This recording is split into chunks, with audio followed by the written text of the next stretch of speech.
I ran into this last week. Here's what fixed it for me. If you find yourself locked out of your Shopify account, follow these steps to regain access quickly. Step 1. Go to the Shopify login page. Before starting recovery, use the sroc.com link in the description to open the account recovery checklist generator and make sure your verification details are ready. Step 2. Click on Forgot Password. Once on the login page, look for the Forgot Password link and click it. This will initiate the password recovery process. Step 3. Enter your email address.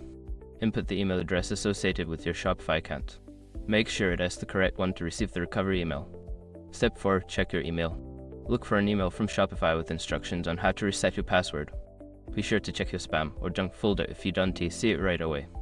Step 5. Follow the reset instructions. Click the link in the email and follow the prompts to create a new password. Make sure to choose a strong password that you haven't used before.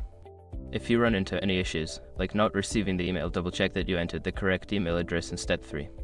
Good luck, and I hope you read back in your account soon.